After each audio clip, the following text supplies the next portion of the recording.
Hi everybody.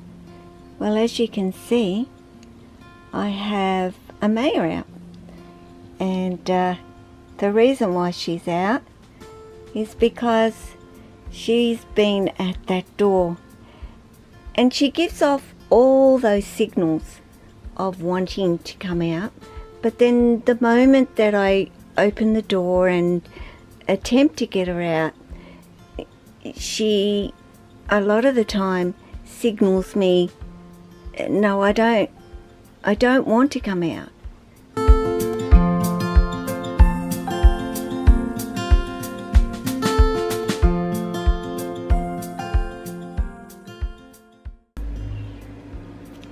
Well, I don't know if this little girl is telling me, Mum, can I come out or not? But, you know, of late, this is exactly what Amaya has been doing. And I didn't pause because I didn't know her name. I just paused. But this is definitely what Amaya has been doing. Yes, she's due for a feed today, absolutely, and is probably saying to me also, Mum, I'm hungry. But she's been doing it a lot in between as well. Of course she's paused because she's realised now the door is actually open, and I would like her to come out a little bit further, but I don't know if she's actually going to or not. Are you going to come out, darling?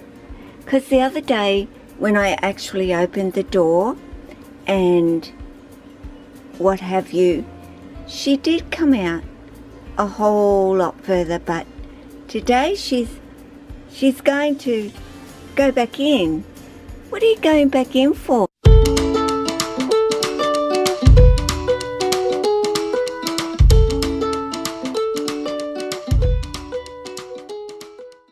Well, as you can see, little Amaya, she's been mooching at that door. Now this is a little bit of a, has she got something for me to eat? Or is it, can I come on out?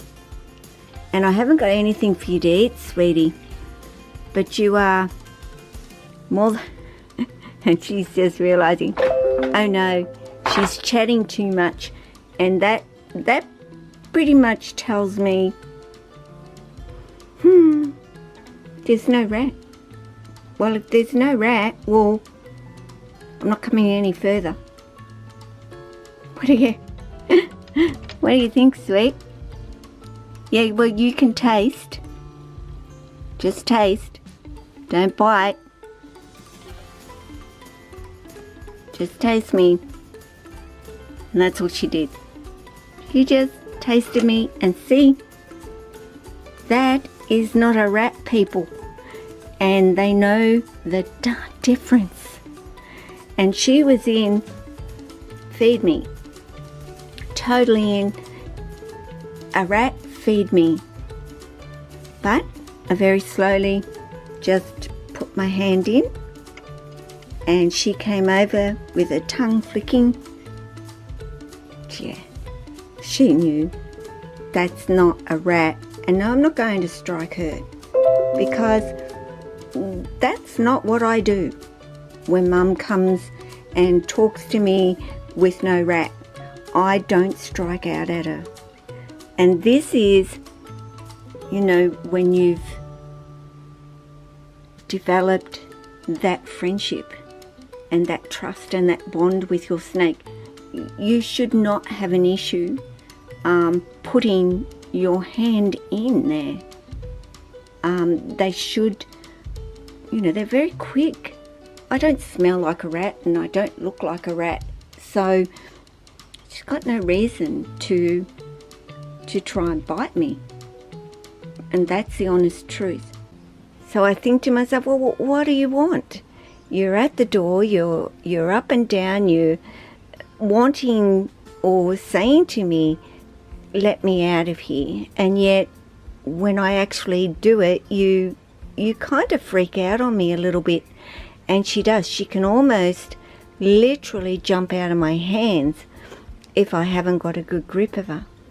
So, you know, Amaya still isn't what I would consider to be, you know, a snake that is overly keen to come on out at all. I'll try and get a little bit closer to her.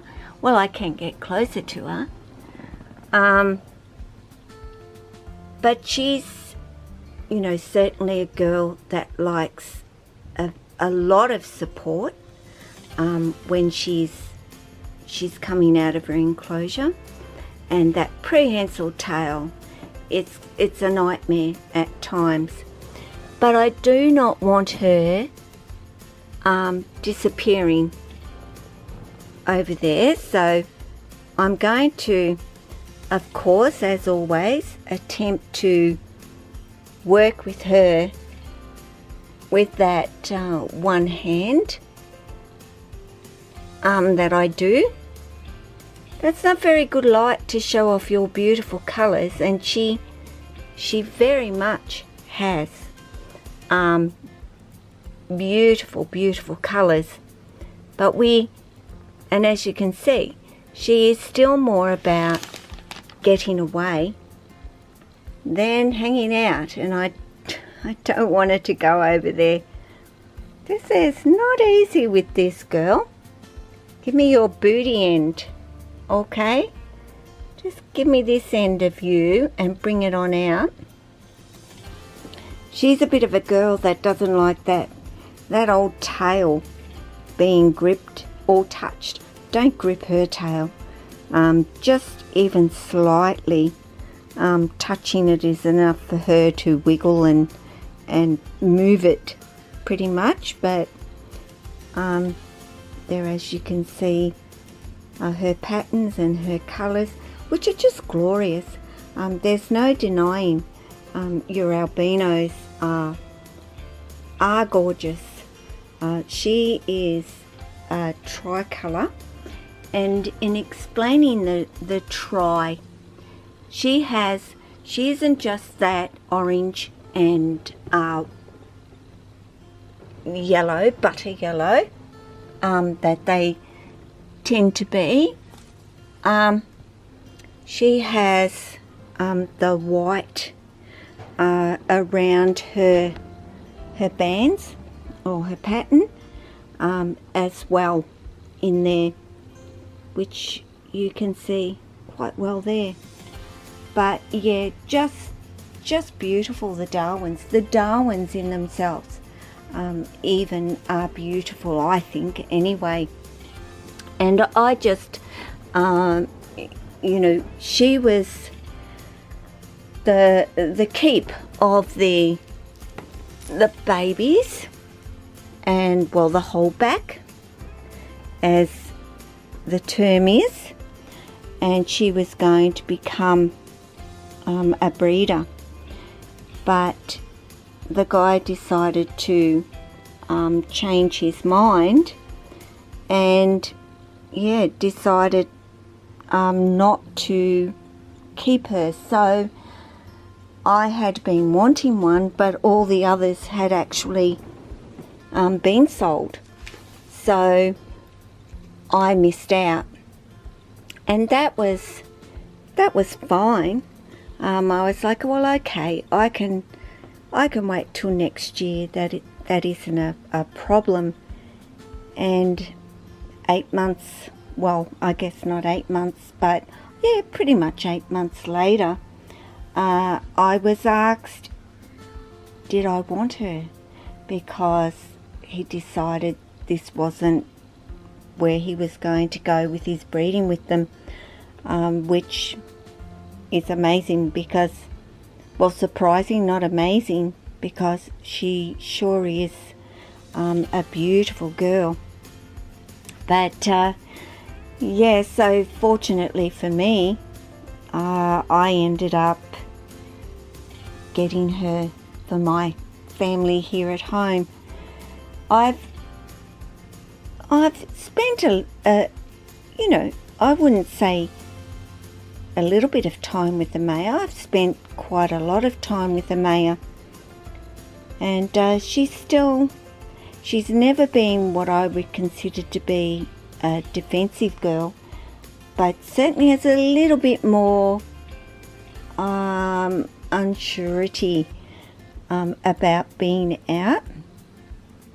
But she's going to, of course, get bigger, and I say to everybody, the bigger your carpet pythons get, the more confident that they get, and they just naturally start to chill out and calm down for you.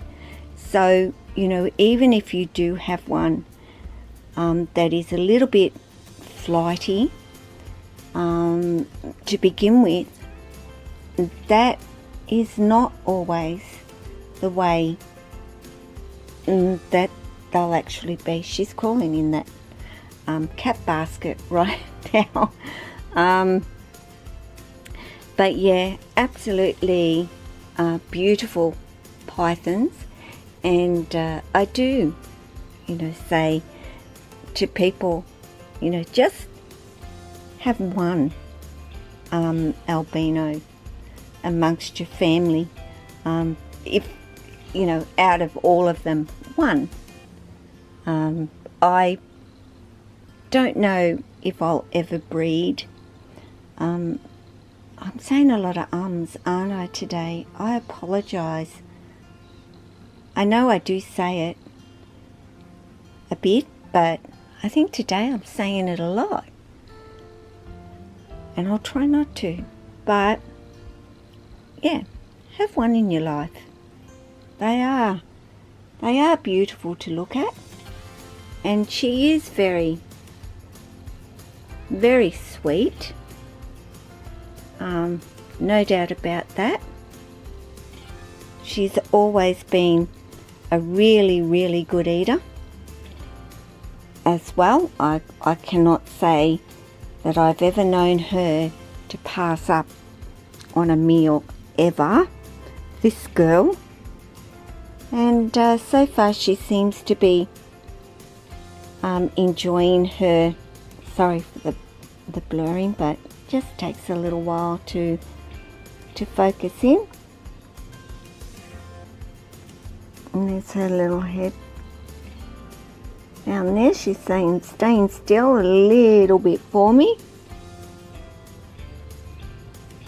Yeah, never passes a meal up. Good little eater. And beautiful to boot. She is.